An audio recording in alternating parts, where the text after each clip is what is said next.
dale agua. Te están faltando un par de golpes, Marco. Ponle X en la... No te eches ese cabrón nada. Okay.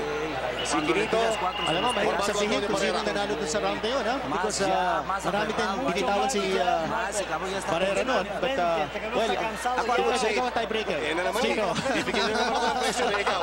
Actually, I think that round went to Manny Pacquiao. He initiated the action. Kumonekta siya ng marami. Ito yung connecta. Sorry, Quinito, ha? Tuwan, Manny Pacquiao din ako. Pero ako sa tingin ko, Ayun, no? Yung mga ganong suntok ni Manny yung tumatama. Magaganda yung mga counter ni Barrera in that particular round, no? So, pero paisa-isa. Paisa-isa. Ito yung instructions galing kay Freddie Roach at saka si Buboy Fernandez. Hindi nila ma-solve yung galaw ni Marco Antonio Barrera papunta sa kanan.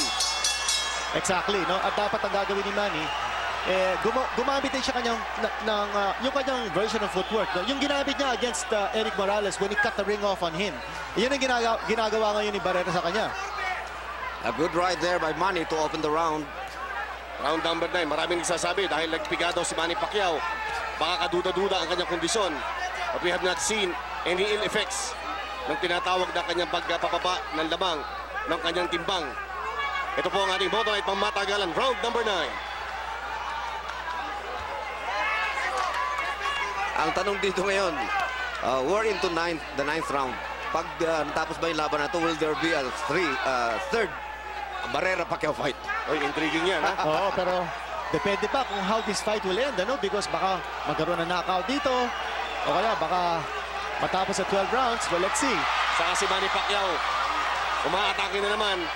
At si Manny, siyempre, meron niyang chance to finish strong. Yan ang sinasabi ko kanina, Quinito, na yes, tumatama yung Marco Antonio Barrera. Pero isa, dalawa. Yung Manny Pacquiao po tumatama, 3, 4, 5. At yun din ang difference nung kanilang unang pagtatapat. Si Manny Pacquiao was the busier puncher, fighter in that first match of theirs in 2003. Well, also yung style ng pinapakita din ni Barrera is a countering style. So it allows Manny to become very, very aggressive. Siya ang pasok na pasok dito. At kanya nga tumatama yung mga suntok niya. I really feel that ginawa doon ng corner ni Barrera itong strategy na ito na maatras. Kasi nakikita nila na isa sa mga weak points ni Manny Pacquiao yung footwork. Pacquiao connects. Ito. Pero bumabawi ito si Marco Antonio Barrera. Alam mo, pinapakita din ni Barrera dito yung kanyang puso. Tinatamaan siya ni Manny pero ayaw niyang, parang he's not backing off. He is taunting Manny Pacquiao. Wanting in exchange. Pero magkamali lang ng isang beses si Barrera, matamaan niya ng isang solid ni Manny Pacquiao, babagsak si Barrera. Good right and left there by Barrera.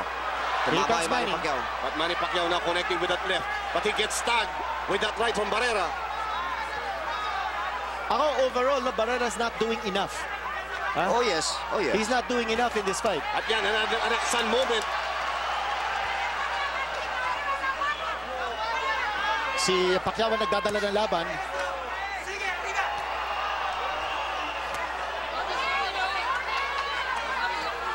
Trying to measure man. Good left. One-two combination of Manny Pacquiao. Yun ang sinasabi ko kanina, yung in and out na ginagawa ni Manny. Hop! Short punches. Another great Alakson moment. Pamula sa ating dalawang mandirigma.